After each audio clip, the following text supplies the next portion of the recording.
What's up, everyone? Welcome to another episode of our show. Orange County made the trip out to Texas this past week, and although they did not pick up the full 3 points, they come home with 1 point against a very good team at home in San Antonio. And hey, what else can we say? The game was on KCAL. That was awesome. How many of y'all were watching that? I hope you were on KCAL and not the ESPN Plus stream. Let's talk about all this fun stuff, and we'll get into this right now. Welcome to the Podcast of Champions. This is the Orange and Black Soccer Cast.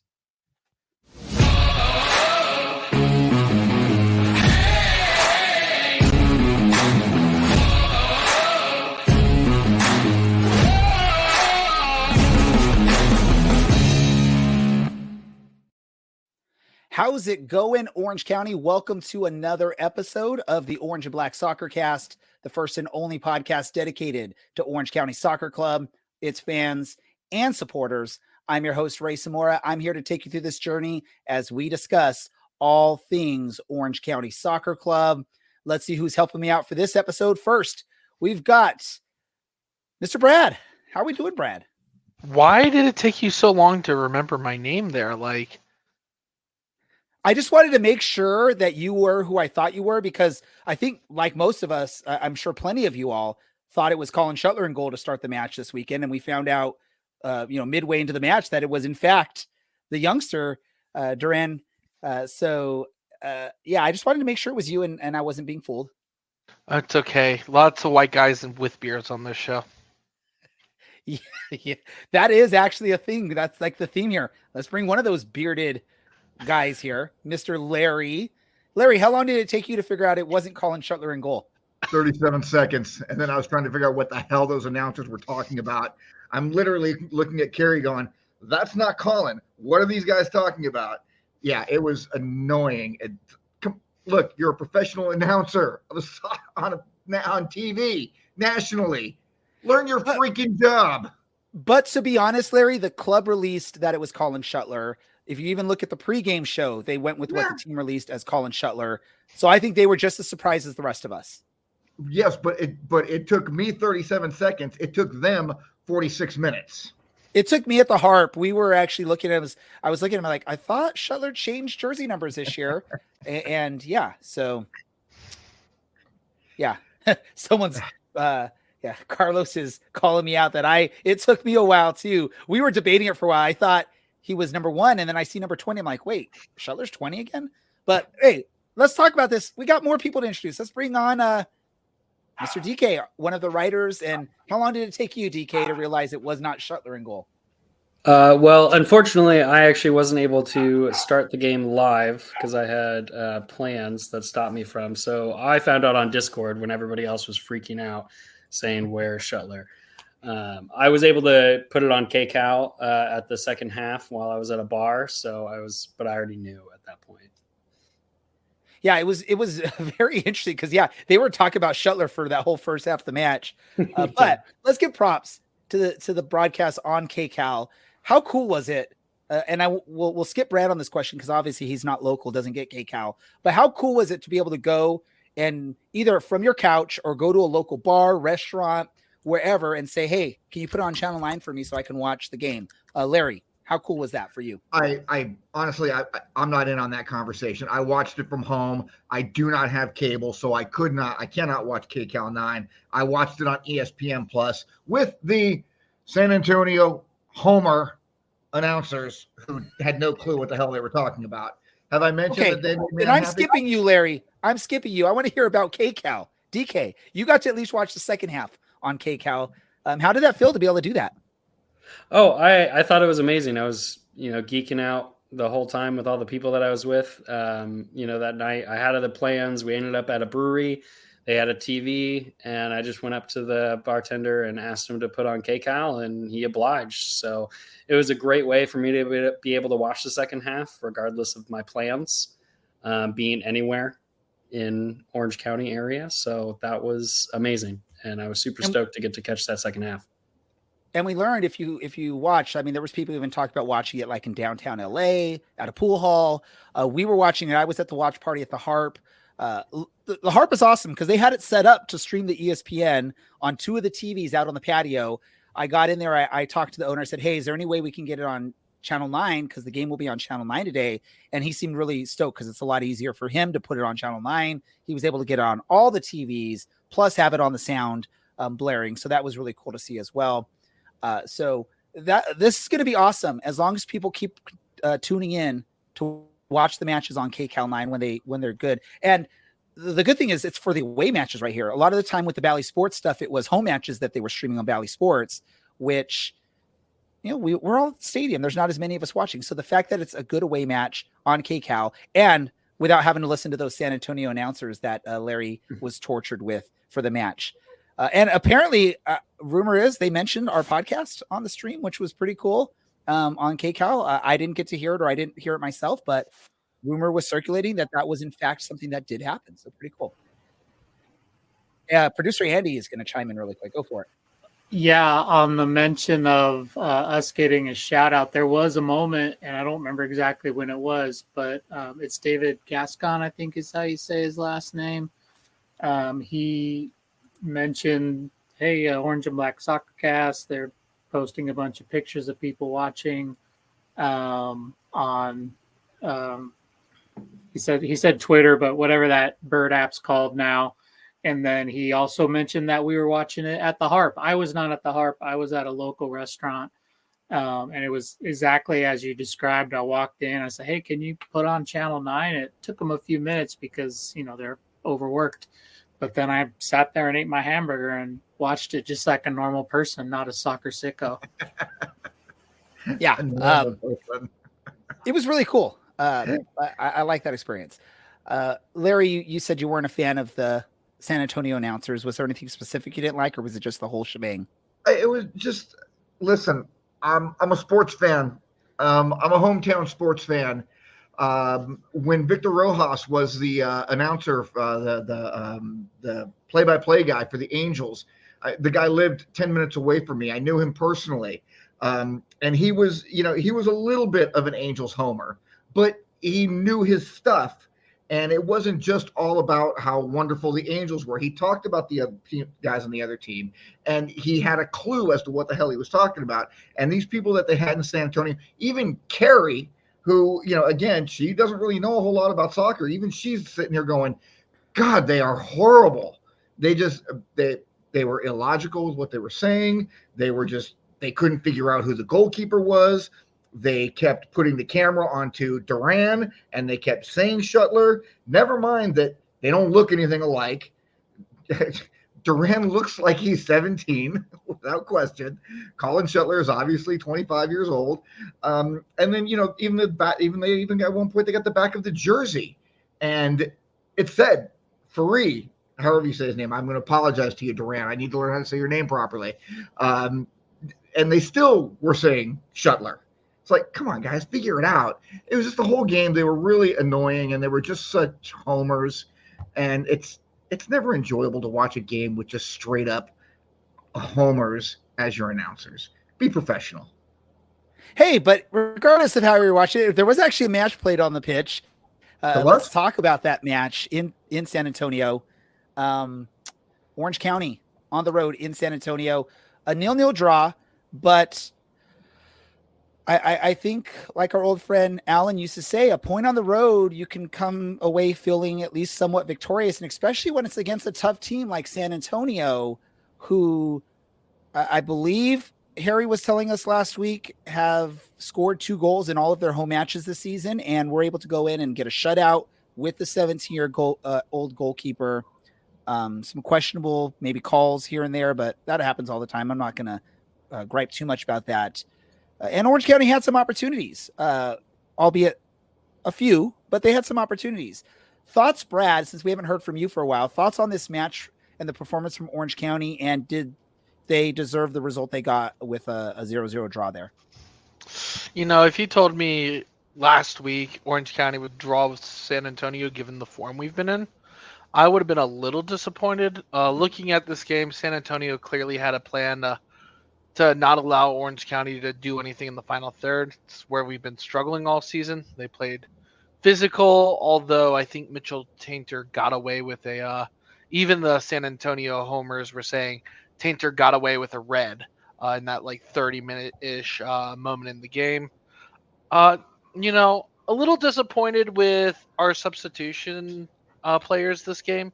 I really would have liked to see a lot more. I'm going to point out Ethan Zubak. I really think he's a talented player, but when he's coming on the field, please excuse the dog. When he's coming on the field, he's kind of giving a little bit of half effort. There's a shot opportunity that he has early into his on-field debut, and he gets the ball.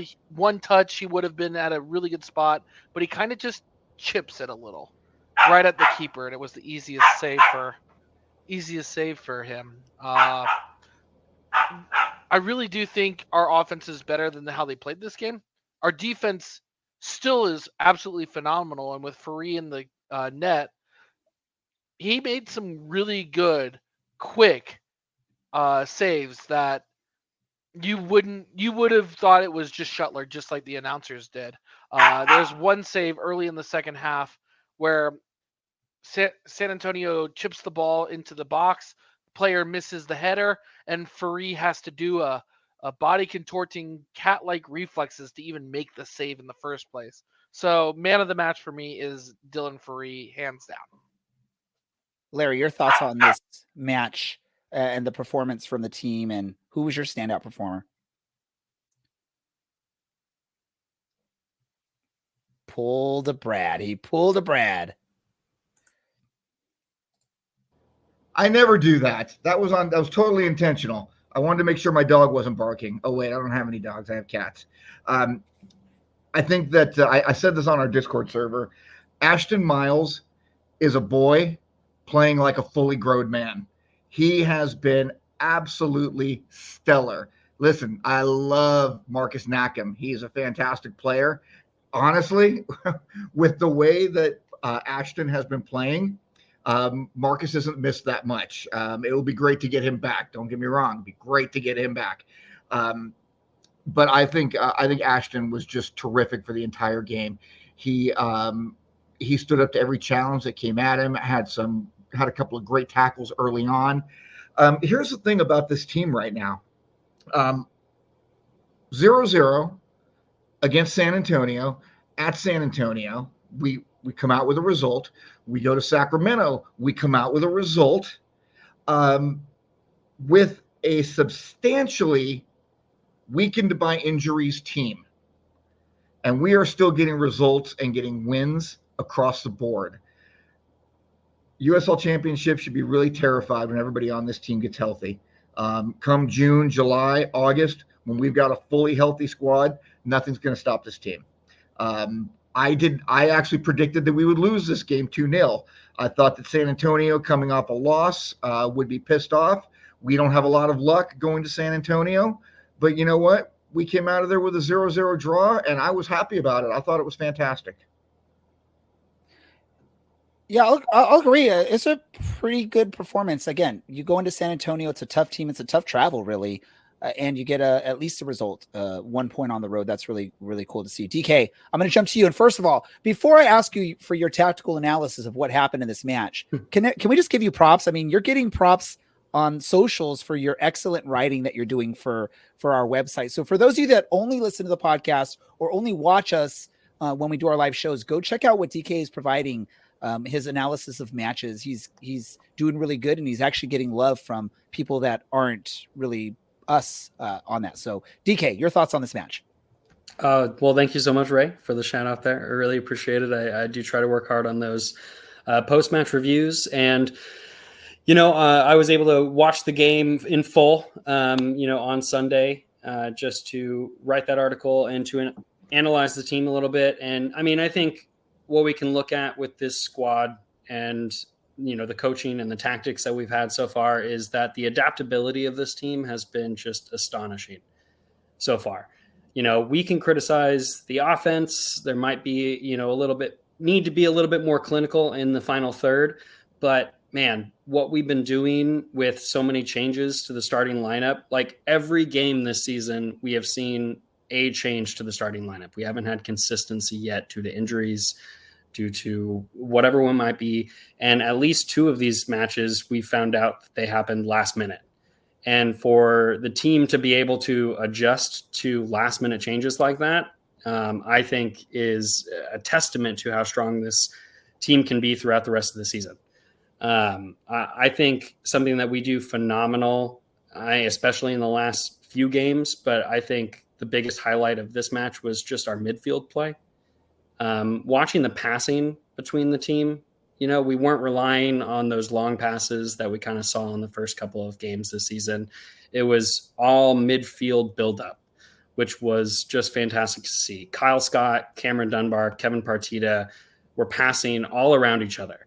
Of course, we wish that we could have gotten a goal there, but as has been mentioned many times already on the podcast tonight, winning in San Antonio is a really big feat. I don't think they've had a loss at home in a couple of years. Well, maybe like one or two in a couple of years. So getting a draw out of this match, and not only a draw, but a shutout, 0-0, I think is a testament to how strong this team is, to how strong Morten Carlson's tactics are, and the adaptability that this squad can pull out week in and week out. I agree with that. And it's been nice to see, because I think in past seasons, there may be a little bit of, lack of being adaptable from some of our managers. And it's nice to see someone like Morten Carlson making tactical changes and actually making lineup changes. I feel like in the past, because Ethan was our starter to start the season up there at the striker position. And I feel like in the past, we might have gone 10 to 15 games before we decide to make a change. And the fact that Morten's willing to make a change and maybe insert Thomas Among in those spots early on is great. One last thing I want to talk about this match, and I know I mentioned I didn't really want to bash the refs, but I felt there was some really poor calls, and I actually just have a question I want to learn. So either you all or people listening, or just teach me. We were having a discussion at the Harp, and there was the call where Ashton Miles makes a slide tackle on what was going to be a breakaway. He's hands firmly on the ground, and his arm comes into play with that ball. There was discussion that we had at the Harp that if your hand is on the ground like that, and you're sort of diving in or leaning in, and with your hand just sort of prop you up, is it in fact a handball, or should it have been a no call there? And I believe Ashton got a yellow for that as well. So do y'all know how that all works by any chance? I'll go ahead and take the bait on this one. Personally, I think that is a handball. I don't know if I'd give it a yellow. I think rule of the law states it's something you can get a yellow for. However, I definitely think that's a handball on Ashton Miles. His hand is in an unnatural position, even if it's an incidental contact. The correct call there is to give the ball to the San Antonio team there. The yellow, I could see it given. I'm not offended by it at all. However, just unlucky for him. Yeah, I'm looking at that position. And there was a few other calls I wasn't quite excited about, but hey, that's what happens. We've talked about in the past. The referees aren't perfect. But hey, I don't want to keep our guest that we have waiting too long. We've made him wait a little bit longer than I think we were anticipating. But if you didn't know, Orange County now has a tough matchup this weekend, but at least this time at home against the team that they're equal on points with, but we have the one goal better on the goal differential. That's Sacramento Republic. Hello, everyone. Of the show from State of the Republic, Jared George. So Jared, welcome.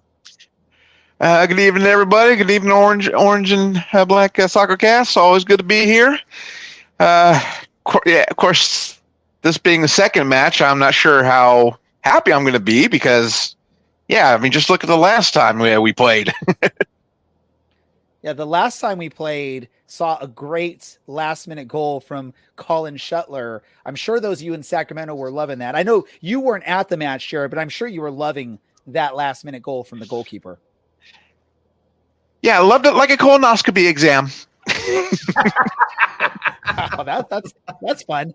And I'm going to apologize right now if I do have a glitchy video and audio on my end. I am using backup internet on my end. I was having bad internet with my home internet, so I had to use my cell phone. So I apologize for those you listening. Please don't be mean to me on that. Jared, how has Sacramento looked since they gave up 2 points to Orange County at home at the beginning of the season? It's actually been pretty good. We've had our moments. Last week we had played against FC Tulsa, and that was oddly enough a little rough. But then again, you factor in the heavy rain still sitting on Hard Health Park's pitch, and also some of the questionable referees calls. We've been doing pretty good. I mean, hell, this past match we had like 3 yellow cards called within the first 5 or 10 minutes or so. So that kind of tells you something. But yeah, I mean, the number 1 and 2 for the Western Conference, it's still going to be Orange County and Sacramento Republic FC. San Antonio, gladly they've fallen down, and it doesn't surprise me about Mitch Tainer. Should have gotten a red. That's his brand. If he either plays like a thug on the field or has a meltdown after an opposing goal. So what else is new? Yeah, I'm just going to open it up to my co-hosts on here. If anyone has a question for Jared regarding Sacramento or just anything in general, I leave it to y'all. Yeah, hey Jared, how do you feel like Sacramento has improved between game 1 and what we're coming into this weekend? What are they doing better than they were doing 6 weeks ago, 7 weeks ago, however many weeks we are into the season? Yeah, I think it's just chemistry with some of the newer folks, just getting folks that we had just recently signed going, like Trevor Amon. I mean, you've seen he's been pretty hot earlier on in the season. Also, Russell Cicerone coming back after serving that 1-game suspension from last season against Phoenix. The two of them have been working real good as far as communication and getting one open. We did unfortunately had to say goodbye to one of our players because of injury.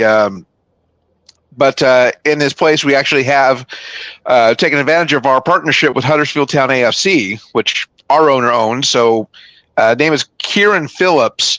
Some of the things I've seen about him so far, I mean, it sounds like he could definitely sharpen his skills here in the U.S. Whether he'll actually see the pitch this Saturday, that's left to be seen. But yeah, I think as far as since the season opener against Orange County, we've just gotten better. We've had some close shaves, but we're just managing to keep up as we can. All right, so I did manage to catch a lot of your Sacramento game this past weekend against Tulsa. So I know Sacramento had a lot of this game where they were up a man. I think it was like 80 minutes plus stoppage after the 16th or 17th minute red card from Tulsa.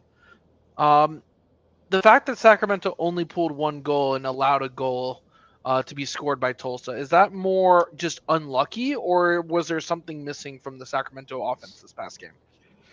No, I would definitely say it was unlucky. I mean, there's various factors. I mean, the fact that we had our goal and then they fired back so quickly, I mean, it's just rather unfortunate. Then again, we had I want to say we had 22 shots, and only a few of them were on aim.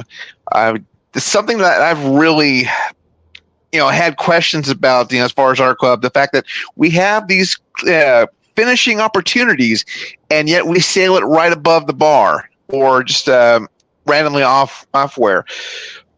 But I mean, if we can tone those down, I mean, then of course Republic's going to be more of a bigger threat. But that's unfortunately is not going to change overnight. But I don't know. Had the weather been fair, pitch perfect and dry and everything like that, I would have seen it a little bit more competitive than even just the 1-1. All right, my second question for you. Obviously, this is the second time we get a talk, and we're only going into 7 games into the season, knowing that Orange County and Sacramento have been on the top this whole time. What are your thoughts on the scheduling there? Is this a matchup that you're happy to be getting out of the way on the road to Orange County and finishing up the home and away so early? Or would you rather have the season go a little bit longer before meeting up again? To be honest, given last year's results, I know it sounds a little cruel or whatever, but I'm kind of happy we're finishing the series this early because that gives us time to take and I know it's going to sound odd, but not less challenging, but less frustrating matches. I mean, of course, we still haven't even played San Antonio yet. Las Vegas is looking freakishly good, so that's going to be a challenge. I mean, unfortunately, I remember the last time I bet on Republic FC against Las Vegas and didn't turn out so well. But no, I mean, it would be great to get Orange County played with, especially with that particular date format, which is a little favorite of mine.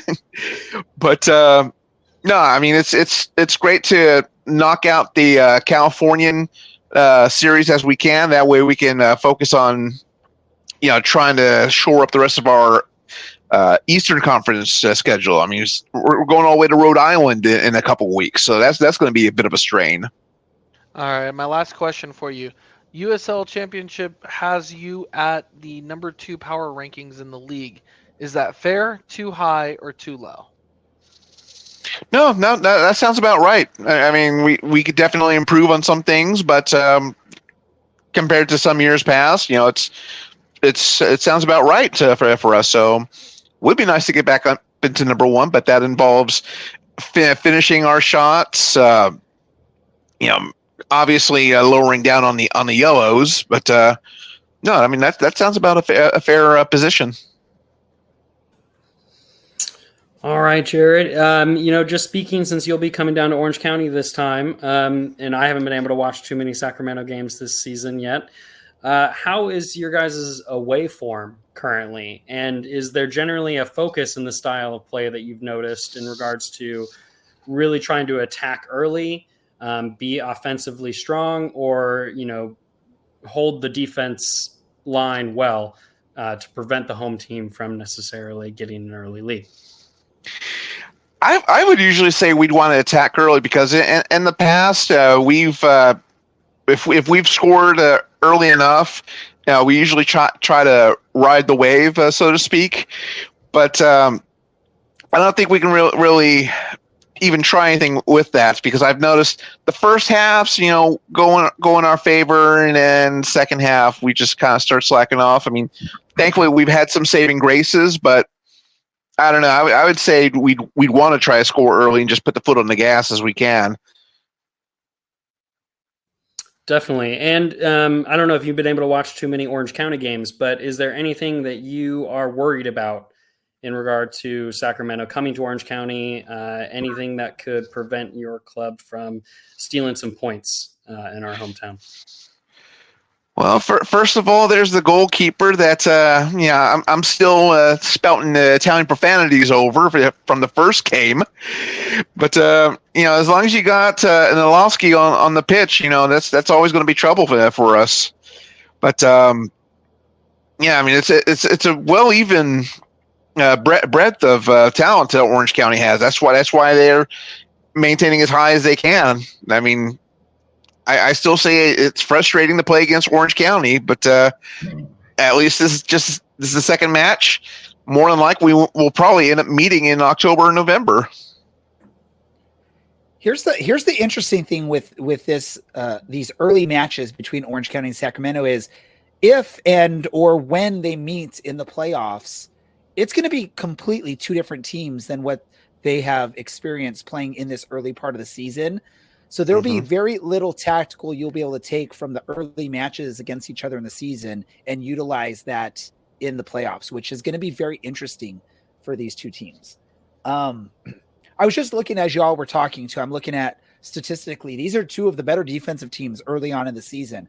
I believe the only team that's given up less goals than these two teams is Detroit City, but Detroit City has played two less matches than Orange County and Sacramento. So right now, Sacramento and Orange County are looking like the toughest defenses in the league early on. Now, obviously, it's very small numbers, but that's showing that this is probably going to be another defensive battle. Orange County has been tested in those on the road against the San Antonio. They came from behind in Sacramento in a really tough battle there. How confident are you with Sacramento coming down to Orange County? Are you confident enough to feel like Sacramento should be able to get 3 points? Or are you of the mind they probably will get one at best, if not anything? Well, on this past weekend's episode of State of the Republic podcast, I actually predicted a 1-1 tie. The first game, I predicted, if I remember correctly, that Republic would have gotten smoked, but ended up being tied there as well. So I'm thinking 1-1. But once again, it's going to be another slugfest. I mean, we could see another goalkeeper goal. If I'm not sure which team. Really, it just remains to be seen what all is going to happen. But there's not going to be any slow moments in this match as far as between Sacramento and Orange County down in Irvine. And then also just to kind of piggyback on the Detroit comments, I mean, there's two reasons why Detroit is doing so good so far. I mean, two of them being Carlos Saldana, who was our backup to Danny Vitiello in net, and then also their coach Danny Dicchio. He was assistant coach for Republic FC for quite a few years, so maybe that might be lending as to why Detroit City is doing so excellent so far. I mean, 3 goals, or it could be they haven't played anybody. Bad, but yeah. Just so you know, friend of the show Eli Lesser is saying that Orange County will be number 1 when it counts. So just so you know, you can enjoy where you're at right now or where you'll be sometime in midseason. But I trust this Eli guy. He seems like he knows what he's talking about when it comes to the sport. We'll see. I know you don't live in the Sacramento area. I know you're a remote fan for Sacramento, right? Mm-hmm. Yep, but born and raised in Sacramento. And I would assume you have friends and you keep in contact with a lot of the local fans in Sacramento. Have you heard anything about the numbers of fans that are planning on making the trip down to Orange County for this match? I've heard a few that are looking to go down. I don't have a firm number. I just mainly heard within local fan groups as far as that goes. So do expect some Republic FC fans down there. I wouldn't exactly say like a full takeover or anything like that. But aside from Monterey and Oakland, that's. I mean, y'all are the closest to us since we no longer have Reno, no longer have Portland or anything like that. So, expect a few fans here and there out there. Yeah, it's very interesting as an Orange County fan that the other California teams are all up north, and we don't have any like Southern California teams to go against anymore like we used to have in the past. So that's very an interesting shift of the dynamics for USL in the state of California. Yeah, absolutely. I mean, I miss going down to San Diego. And, of course, there was the one time I went to Irvine, basically up for 24 hours with no hotel. There we go. Let's do this really quick. I'm going to hand it off to Brad because you mentioned what your prediction is for this match, Jared, but we got to figure out what our predictions are going to be for this match as well. And we have a little game that we like to play. Jared, you're welcome to join in on this, even though you probably haven't done much on this, but this is open to whoever wants to give a prediction and see how well you do for the season. Obviously, it's Orange County based predictions, but you can take your guesses. Brad, where are we at with this? So far this season, if our lovely producer pulls up the graph, it looks to be like we have some people starting to pull away. First place, solidly in first place by himself, is Kayvon with a 20 out of a possible, 25 points on the year, which is honestly pretty outstanding. Oh no, sorry, through 6 weeks, it's 20 out of 30. Taylor and Andy are 1 point behind at 19, and then a little gap before former first place 2 weeks ago. Nathan is in third, and then a couple of people at 16 and 15. But you can see on the graph there is a big distribution starting to take place between the people who have gotten the most predictions correct and some of the people who are either lagging behind on making good predictions, like myself, or those who aren't getting their predictions in every week like Ray, even though we are 1 point apart. I feel like I've only missed like 1 or 2 predictions, though. I haven't missed many. And I will say this, Brad. I use you as kind of an easy punching bag on that regard. You've actually done a lot better this year than you have in years prior.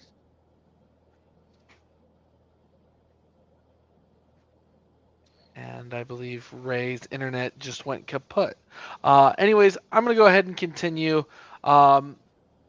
This prediction wise, so far this season, very, very solidly, we're getting 30 to 35 guesses a week, which is about 3 times what we were averaging in prior years. So, keep getting those predictions in. They're open right now. You guys are killing it out there. Yeah, we appreciate everyone for taking part in this contest. It's something that we started a while back. Brad sort of made it a little bit easier for people to participate with what we do and with a form and everything. And it's fun. And can I say, typically by this point, 6 games into the season, I'd already be like out of it. I would have no shot. I'm actually keeping myself slightly into this, which I'm proud of. And we'll see if we can keep this thing going. So let's get the predictions for this upcoming match. Make sure if you're listening live, share your predictions in the comments, and then make sure you actually officially submit them via the form that we have. So I'm going to go. We already heard Jared. Jared's going 1-1 in this match, a draw between Sacramento and Orange County. I'm going to go to you, DK. I want to hear from you first. All right, I'm going to be a little overly positive just to try and, shift things and maybe get some extra points on the prediction here. I'm going to go with a 3-1 Orange County. I think eventually our offense has got to click, and I think at home against Sacramento that it's going to finally happen. We're going to get quite a few goals. However, I don't think that a shutout will be entirely possible against a strong offensive Sacramento team, especially with Cicerone and Amon. What about you, Larry? Well, for starters, I suck this year with my 7 points, and I have made a prediction every single week. So I am not on my game at all this year. However, I have a bottle of 10-year-old Eagle Rare with me right here. And if you see right there, that little 10, put a hyphen in between the two of them. That's going to be the score of this week's game, 1-0. I just haven't figured out who it's going to be 1-0 to yet. No, what am I kidding? Come on now. OC, 1-0. Ethan Zubak opens his account. I was going to say, you were scaring me there for a moment, Larry. Brad, what's your prediction for this match? I'll go ahead and make your worst nightmares come true. I do believe, given our recent form, this is going to be a rough game. I'm starting to lose a little bit of confidence in the attack, but not the defense on Orange County. I'm going to say it's going to be a 1-0 Sacramento game, however. Boo that man. Wait. He's worried about our form. Aren't we like back-to-back shutouts at this point? I mean, yeah, we're back-to-back shutouts, but this past game, we looked completely lost on offense. Among starting, I really don't think that's his best position on the team, and we're still struggling to get into that final third. I feel a lot of our goals this season have been either lucky or just really well play through the midfield that catching a mistake on the opposite team. And actually, correction, back-to-back shutouts for Orange County heading into this match. So Brad's talking about form. Our defensive form is looking amazing. It looks like we should expect another shutout the way they've been playing. So I don't know why you're so negative on this, Brad. Here we go. I'm going to just go crazy on this one. This will be my first crazy prediction of the year, and I'm hoping it comes true. I'm going to go 4-0 Orange County in this match.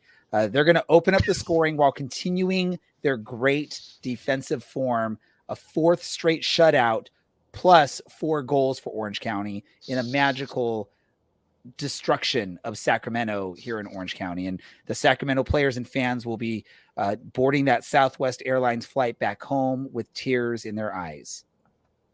Sorry, Jared. All I got to say is if Brad's prediction is right, look for a package of brisket and maybe some 6-pack of Adios Pantalones from Dallas-Fort Worth. So I'm sorry, now you can keep your Texas barbecue. Carolina barbecue is so much better every day of the week. No. This is going to turn in. Hey, no. you know what? No. I was Everybody in the just chat, in Memphis. boo Brad again. Boo Brad for his prediction. Boo Brad for talking about North Carolina brisket over Texas brisket. I didn't say stop it brisket. right now. He didn't say I said brisket. barbecue. He said barbecue. Yes, Whatever. It's different. No. It's pulled pork out there in the Carolinas, buddy. it's how you season it. That's the difference. And I'm sorry, I've had Texas barbecue or at least something close to it here in Arizona. And of course, Who would turn down a beer called Adios Pantalones? I'm a That is whiskey true. drinker. That is true. But let me just say, I was recently in Memphis, and my internet, I think, crapped out as I'm saying this. But if you can still hear me, Nope. yeah. Are you okay there, Brad? I did have a great steak at this. Oop. He's hearing praise about barbecue not from Carolina, so he kind of choked up a little bit. I have nothing against other barbecues. I am just sentimental towards a good Carolina barbecue sauce. Look, the only thing Carolina is good for is basketball and tobacco. And I quit smoking and I don't play basketball anymore because I'm 54 and my knees are shot. So Wow, we're really losing control of this podcast because it's just steered down a barbecue lane here. Jared, All right. any last message you have before we let you head off into the sunset in preparation for that Sacramento loss this weekend? Well, first of all, congratulations on getting TV rights over to KCAL. I mean, that sounds like a great deal you all have, especially with the big spread across the LA Orange County that you have. And definitely tune in. I mean, this is definitely going to be a great match. I mean, whether you're at the match there in Irvine or if you're watching the surrounding area, definitely pick up on KCAL. I had to use ESPN Plus as a backup, unfortunately, because Fox 40 was experiencing website issues. But nonetheless, tune in, get there. It's going to be a fantastic match. But just leave the party favors for the day at home. We don't need you getting busted. Hey, leave that to me. It's going to be a party at the Champ. If you didn't know, it's Gnarly's birthday party celebration. He's going to invite some of his other mascot friends there. And again, we were chatting about this at the Harp. I wonder if the club realized what day they were planning this party for Gnarly, knowing, what Gnarly looks like and everything. I mean, it totally makes sense in my eyes, but who knows? But Jared, as always, thank you for taking some time to speak with us about Sacramento. Best of luck the rest of the season other than this weekend. Yeah, likewise, and I appreciate you for having me on. And either way, some of us are going to be smiling at the end of Saturday on that special day. Perfect. Thanks, Jared. Thank you so much. Ladies and gentlemen, we have something new for you for this episode. It's something we're working on as we're going through stuff. And again, my internet, I apologize if there's any difficulties hearing me, but we heard it's a birthday of one of the players today, Mr. Ethan Zubak, and we're going to do the debut of this next segment, and this is called Two Truths and a Lie. Hi, I'm Ethan Zubak. I'm a forward, and I play for Orange County SC.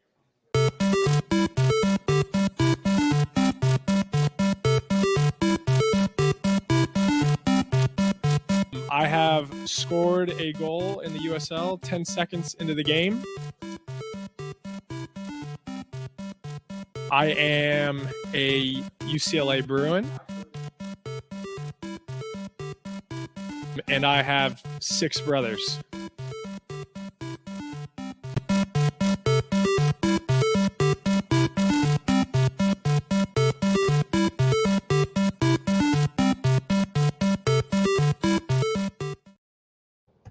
All right, so there you have it. Those are the 3 options you have. 2 of them are true. 1 is a lie. So you have a week to figure out which one is the lie. We'll reveal the answer next week of which one is in fact Ethan Zubak's lie. I'm going to open up guesses to all y'all. I don't want any reasons for your guess because some of you may know stuff already, but I want to hear a guess, and I want to hear from you first, Larry. What's your guess on this? Which one is the lie?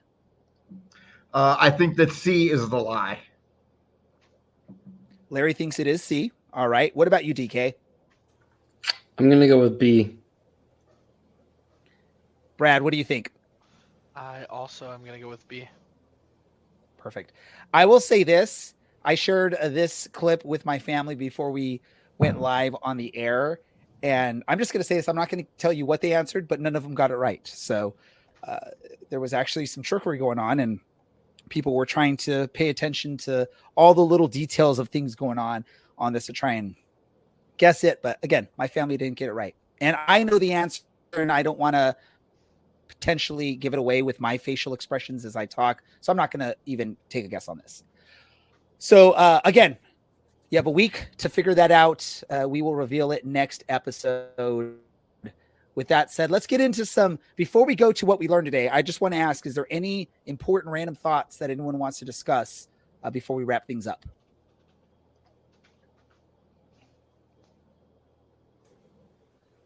You know Brad, what? Larry, DK, anything? Yeah, I have a random thought. I'm going to go back to sharing some vinyl. First of all, Record Store Day is this Saturday, on the momentous occasion holiday. This week, I got a brand new, just released last week, a compilation album by Linkin Park that just released this past week, including their newly released / recorded before he passed a single, Friendly Fire. Really good song, really good album, just a bunch of singles from their years. Also, Russell, I've watched the first 2 episodes of that show. It is fire. I am 6 episodes into it, and it is outstanding. Really, really enjoying it. Yeah, and I guess I'll piggyback off of Brad there, who mentioned Record Store Day. And if you're, Orange County, Southern California local, a great record shop to go to for Record Store Day is Fingerprints in Long Beach, as you can actually just reserve the record that you want and come by and pick it up so that you don't have to wait in, an hour or 2 line on the Record Store Day to get the exclusives. So if you go to their website, you can actually reserve it and pick it up on the day at your leisure. It's a great record store, fairly famous in the Southern California area. Again, that is Fingerprints in Long Beach. But isn't the fun part of going to a record store, even if it's Record Store Day, actually digging through and scroll, fingering through all the different records that are available for you to choose from and seeing what there is and what there isn't? It is. But as somebody who's been to multiple record store days, waiting in line at 4 a.m., I will just say that not having to wake up that early in the morning and instead reserving the record that you want to see if it's available is a lot better and more convenient for those who don't like waking up that early. Makes sense. Totally makes sense. I get it. But isn't the fun waking up and waiting in line also at 4 a.m? That's part of the fun of Record Store Day. Sometimes collecting isn't about fun, Ray. You don't know how serious collecting gets, No one likes to go stand out in front of the store for 4 hours waiting for it to open. I used to when I was 24, yeah, definitely. But now that I'm guys, no. It is 2024. I have 2 words for you: Spotify. But the record day releases are not available on streaming apps. The last time I waited outside of a record store for anything was in 1997, and it was for Aerosmith tickets. Okay? But if you want those special releases that are specifically for Record Store Day, you have to go into the physical store and buy a physical record LP to be able to listen to that. Physical media is not dead there, Larry. Physical media is not dead. Yes, it is. It is. Well, there we go. It's Ladies and gentlemen, it's not going to come back. This is going to wrap things up for us. But before we wrap it up, we got to figure out what we all learned today. So I'm going to go to you first, Larry. What did you learn today? I learned that the second cat that Carrie and I got that was supposed to be mine loves her and not me. And it really kind of has me a little bit pissed off and sad. All right, Larry, what did you learn on this episode today?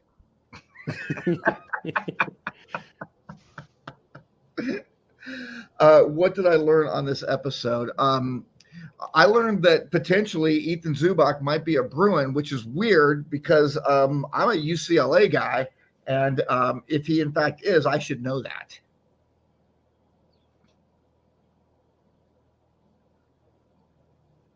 And Ray is frozen. I'm just going to go ahead. What did you learn this week? I think Brad's got it first. Oh, I was going to give it to Keith as well. I was going to say I'll take over. Okay, got it. What I learned today is that Sacramento has also gotten a lot of shutouts, and they are also a defensively strong team. So that if we want to get 3 points out of this week, that we need to see some change in our offensive structure and get some goals. All right, and I'll go We ahead got and Dr. Evil go up in the upper last. right then. side of the screen here. I learned this week that people's taste for what's the word I'm looking for? Announcing teams is vastly different than mine. I didn't think this past week's game for the San Antonio announcers they were that bad compared to some of the other ones that we've listened to, notably Memphis. However, clearly I'm just gonna go full full heel here, and say I didn't think they were that bad. I'm with you, Brad. I didn't think they were that bad either. But You we were in a didn't. bar, Keith. You couldn't hear them. I watched the whole game on ESPN Plus on Sunday. They were not that bad.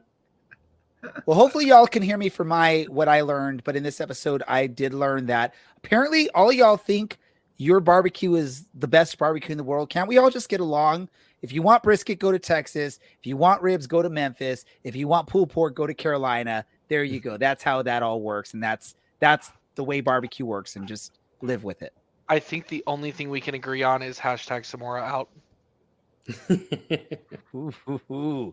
Well, that's going to wrap things up for this episode. And you know what, Brad? You could say that. They tried to do that 2 episodes ago, and look what's happened. Where's Dylan and Taylor now? They have missed 2 straight episodes after hijacking the show. It doesn't work. This is my show, and y'all got to live with it. It's all of our show. I'm not claiming it to myself. Well, I want to thank everyone, especially our guest, Jared, for taking some time and messing around with us, even though we were off the rails at points. My co-host, Larry, Brad, DK, Brad's dog, who wanted to chime in earlier today. Also, producer Andy, and all of y'all that listened, commented, had fun with us. Thank you for doing so. This is the Orange and Black Soccer Cast. We are out.